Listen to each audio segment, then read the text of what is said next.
সংস্কৃতি গ্রহণযোগ্য হতে পারে না।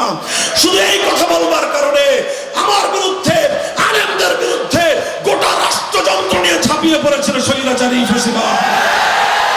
আমরা রক্ত দিয়েছি 21 সালে, আমরা রক্ত দিয়েছি 13 সালে, আমরা কারারুদ্ধ হয়েছি, দিনের পর দিন ফাঁসি কাষ্ঠের জন্য অপেক্ষা করেছি, কিন্তু তাওহীদের প্রশ্নে আপোষ করি নাই, আপোষ করি নাই, আপোষ করি নাই। 2008 সালে বাংলাদেশের ক্ষমতার মসনদে আসীন হলেন আবার সেই 72-এর সেই কুফরি সংবিধানধারী, ইসলাম বিরোধী, কুফরি, নাস্তিকবাদী, ধর্ম নিরপেক্ষতাবাদী এক সরকার জাতির উপর অভিশাপ হিসেবে চেপে বসলো। 15 বছর ক্ষমতার মসনদে থেকে ফ্যাসিবাদ কায়েম করলো, আবার ধর্ম নিরপেক্ষতা ফিরিয়ে আনলো, আল্লাহর উপর অবিচল আস্থা এবং বিশ্বাস সংবিধান থেকে মুছে ফেললো, আর এমন এমন আইন করলো যে আইনের দ্বারা বাংলাদেশে ইসলামী রাজনীতি করবার স্থানটা সংকুচিত হয়ে আসতে লাগলো। মুহতারাম হাজিরিন, এই ইতিহাস আমি আপনাদের কাছে এই জন্য বললাম যে আজ বাংলাদেশের জাতীয় প্রেক্ষাপটে এখন একটা নতুন আবহাওয়া চলছে। বাংলাদেশের এখন প্রধান প্রশ্ন হলো সংবিধান সংস্কার। সংবিধান সংস্কার চলছে, সংবিধান সংস্কারের আওয়াজ চলছে। এই কুফরি সংবিধান থাকার কারণে, ধর্মনিরপেক্ষতার ভিত্তিতে সংবিধান প্রণীত হওয়ার কারণে একজন মুসলমান চাইলেও পরিপূর্ণভাবে ইসলাম পালন করতে পারে না। বলবেন কিভাবে? কেউ যদি সংসদ নির্বাচনে প্রতিদ্বন্দ্বিতা করে বিজয়ী হয়, তাকে যে শপথ পাঠ করতে হয় সেই শপথ আল কোরআনের সঙ্গে মানানসই নয়।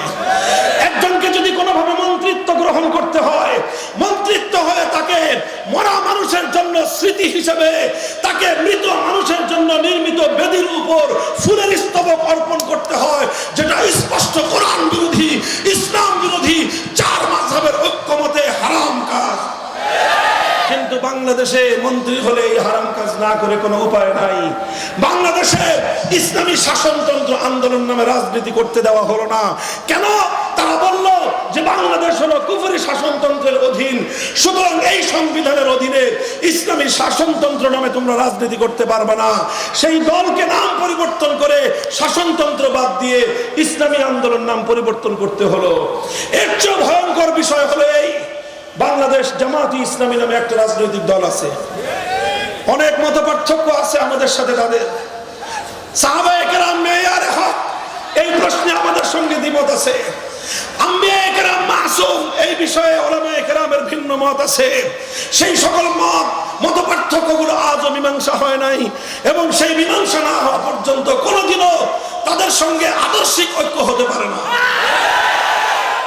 সেটা ভিন্ন প্রসঙ্গ, সেটা একটা ভিন্ন জায়গার কথা। কিন্তু আপনারা জানেন বাংলাদেশের সর্বোচ্চ আদালত হাইকোর্ট থেকে জামাতে ইসলামের নিবন্ধন বাতিল করে দেওয়া হয়েছিল। কেন করা হয়েছিল নিবন্ধন বাতিল? তাদের 71 সালের ভূমিকার জন্য না, তাদের মেয়ারে হক না মানার কারণে, আম্বিয়ায়ে কেরামের ইসমত না মানার কারণে নয়, এ সকল কারণে নয়। যেই কারণে তাদের নিবন্ধন বাতিল হয়েছিল, সেই কারণটা যদি আমরা জানি শুনি, আমাদের হৃদয়ে রক্তক্ষরণ হওয়া উচিত। সেটা হলো এই, তাদের সংবিধানের মধ্যে আল্লাহর সার্বভৌমত্বের কথা বলা হয়েছিল। এজন্য বাংলাদেশের সর্বোচ্চ আদালত বলল, আমরা যেই সংবিধান মানি সেই সংবিধানে মানুষের সার্বভৌমত্বের কথা বলা হয়েছে, অর্থাৎ শিরকি সার্বভৌমত্বের কথা আমার সংবিধান বলে। সুতরাং তুমি একত্ববাদের সার্বভৌমত্বের কথা বললে বাংলাদেশে রাজনীতি করতে পারবে না। হে মুসলমান, কোন দেশে আমরা বসবাস করছি? এই দেশটার জন্য হাজী শরীয়তুল্লাহ রক্ত দিয়েছিলেন, এই দেশটার জন্য তিতুমিররা রক্ত দিয়েছিলেন, এই দেশটার জন্য ফকির মজনু সাহারা রক্ত দিয়েছিলেন, এই দেশটার জন্য এই বাংলাদেশের মুসলমানরা ভারতকে লাথি মেরে পশ্চিম পাকিস্তানিদের সঙ্গে গাঁটছড়া বেঁধেছিল, এত ত্যাগ, কোরবানি, নজরানা পেশ করেছিল শুধুমাত্র ঈমান এবং ইসলাম নিয়ে বেঁচে থাকবার জন্য।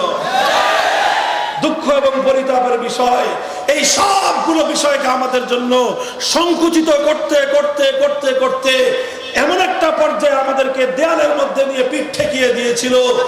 আর গোটা বাংলাদেশকে কুফরির আস্তানায় পরিণত করবার জন্য বাংলাদেশের প্রত্যেকটা শহরে, প্রত্যেকটা থানায়, প্রত্যেকটা উপজেলায়, এমনকি প্রত্যেকটা ইউনিয়ন এবং সংস্কৃতি বাস্তবায়নের মাধ্যমে শিরকের আখড়ায় পরিণত করতে চেয়েছিল। আমরা বলেছিলাম এভাবে একটি মুসলিম জনপদে মূর্তি সংস্কৃতি গ্রহণযোগ্য হতে পারে না। শুধু এই কথা বলবার কারণে আমার বিরুদ্ধে, আলেমদের বিরুদ্ধে গোটা রাষ্ট্রযন্ত্র নিয়ে ঝাঁপিয়ে পড়েছিল স্বৈরাচারী ফ্যাসিবাদ। আমরা রক্ত দিয়েছি 21 সালে, আমরা রক্ত দিয়েছি 13 সালে, আমরা কারারুদ্ধ হয়েছি, দিনের পর দিন ফাঁসি কাষ্ঠের জন্য অপেক্ষা করেছি, কিন্তু তাওহীদের প্রশ্নে আপোষ করি নাই, আপোষ করি নাই, আপোষ করি নাই।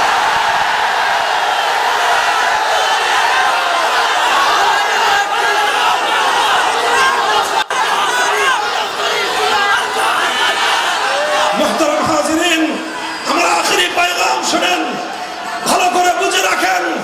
আলহামদুলিল্লাহ, অতঃপর 2024 সালের জুলাই আর আগস্ট মাস আসলো, বিপ্লবের আওয়াজ উঠলো, আজান আজান ধ্বনি প্রতিধ্বনিত হলো, বাংলার রাজপথ এই যুগের নব্য আবাবিলদের দখলে চলে গেল। নতুন আবাবিলরা টেকনাফ থেকে তেতুলিয়ার দখল নিল। 5ই আগস্ট অপরাহ্নে বিপ্লব হলো।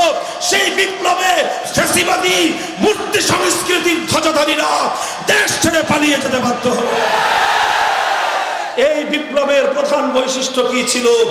এই বিপ্লবের আইকন কি ছিল? এই বিপ্লবের পরিচিতি কি ছিল? একটা দৃশ্য তোমরা দেখো। 5ই আগস্টের দুপুর থেকে দুপুর 2টো থেকে 3টা পর্যন্ত 1 ঘন্টার বাংলাদেশ দেখো। কোন নেতার ঘোষণা করতে হয় নাই, কোন আলেমকে আহ্বান করতে হয় নাই। 1 ঘন্টার ব্যবধানে টেকনাফ থেকে তেতুলিয়া যত জনপদে মুসলমানদের রাষ্ট্রীয় স্থাপনায় যত মূর্তি ছিল, সমস্ত মূর্তি তাওহীদি জনতা ভেঙ্গে বঙ্গোপসাগরে ভেসিয়ে দিয়েছে। কাজেই এটা হলো এই বিপ্লবের একটা সিম্পটম, এটা হলো আগস্ট বিপ্লবের অন্যতম একটা আইকন। আজ আর সেই বিপ্লব পরবর্তী বাংলাদেশে এই মূর্তি সংস্কৃতির ধ্বজাধারী